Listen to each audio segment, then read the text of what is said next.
You made a mistake. It happened. It's done. And now your brain won't let it go. You replay it over and over. The exact moment it happened. What you said, what you did, what you should have done instead. You go back and change it in your head 100 times, knowing full well you can't actually change it. And while you're doing that, the mistake is growing. It's getting bigger, more serious, more consequential, more defining. What started as a bad moment is turning into a catastrophe.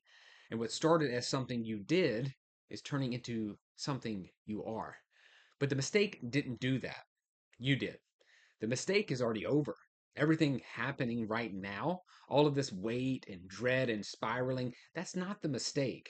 That's the story you're telling about it. And that story is doing more damage than the mistake ever did. So let's talk about why you make your mistakes worse than they actually are. And more importantly, how to actually stop. You made a mistake. And the first thing your brain did was turn it into evidence. Not evidence of what you did, but rather evidence of who you are. This is the move your brain makes without you even realizing it. One bad moment becomes a data point, and that data point becomes a pattern, and that pattern becomes a conclusion. I messed up that presentation becomes I'm bad at presenting. I said the wrong thing becomes I always say the wrong thing. I made a bad call becomes I have bad judgment. You did something, and your brain quietly rewrote it as something you are.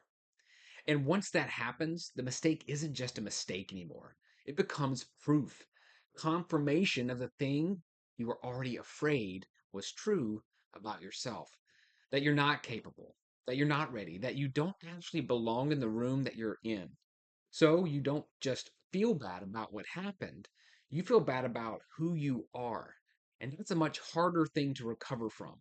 If a friend came to you and said, "I made a mistake at work today," you wouldn't look at them and say, "Yeah, that's because you're fundamentally flawed as a person."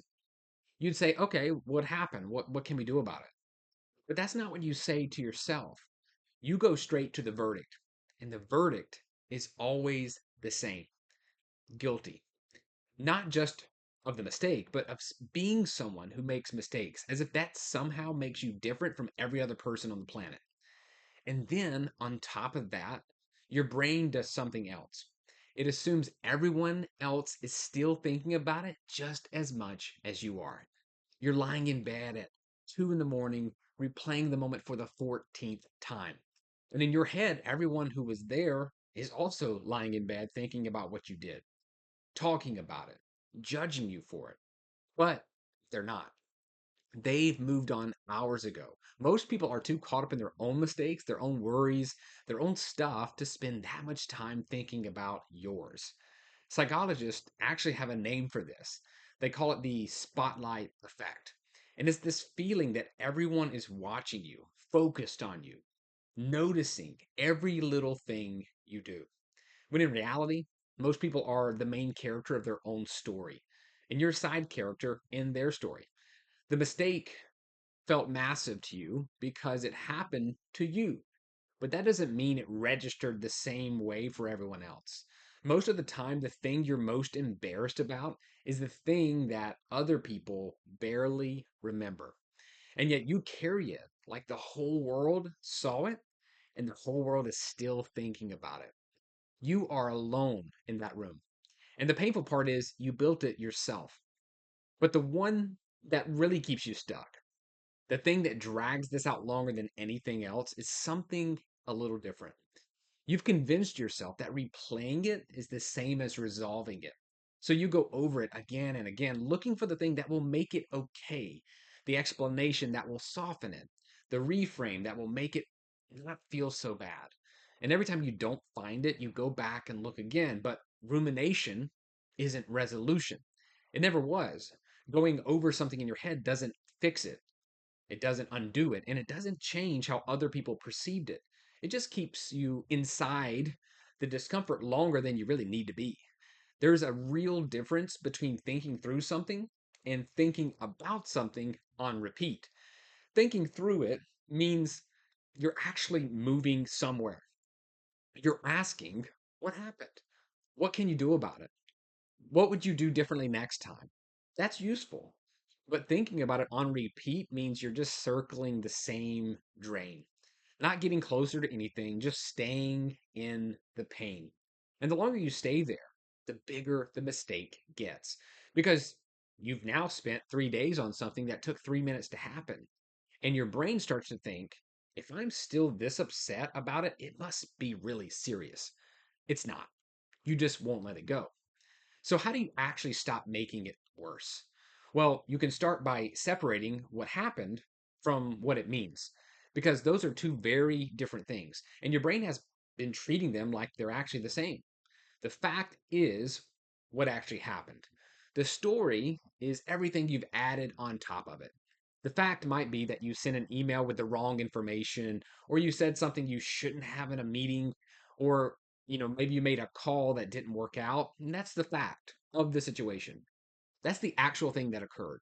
Now, the story is where it goes sideways. The story is this means I'm incompetent. This means people don't trust me. This means I'm exactly what I was afraid I was. And one of those is real, while the other is something you constructed. The way you start separating them is just by asking yourself, okay, what actually happened? Just the facts, no interpretation, no meanings attached, no conclusions being drawn. What literally happened? Because when you strip the story away, the fact is almost always smaller than it felt. It might be uncomfortable, yeah, it might have real consequences, but it's not the indictment you've turned it into. The fact is survivable. The story is what's dragging you under. And then ask yourself something even simpler. What would you tell a friend if they came to you with this exact situation? Because you already know how to handle this. You just won't apply it to yourself. If someone you really cared about came to you spinning out over some mistake they made, you wouldn't pile it on. You wouldn't say, yeah, that does sound like evidence of a deep personal flaw. You would help them see it clearly. You'd remind them that one mistake doesn't define them. You'd help them figure out what to actually do next. You'd be fair and reasonable and give them some grace. So, why won't you do that for yourself? The standard you hold yourself to in moments like this is one you would never apply to anyone else. And that's not rigor. And it's not high standards. That's just cruelty with a productive sounding name. Give yourself the same conversation you'd give a friend. Not to let yourself off the hook, not to pretend it didn't happen, but just to be honest about what it actually is. And then once you've done that, do the one thing that actually closes the loop and helps you move on. Because most people get stuck trying to feel better before they act. They want to resolve it emotionally first and then deal with it practically. But it works the other way around because action is what resolves it. Not time, not more thinking, not replaying it. Action. If an apology is needed, give it. If something needs to be corrected, correct it. If there's a conversation you've been avoiding, go ahead and have it. And if there's genuinely nothing to do, then there's nothing to do. And you have to let that be enough. The mistake isn't staying open because it's unresolved. It's staying open because you haven't done the thing that closes it.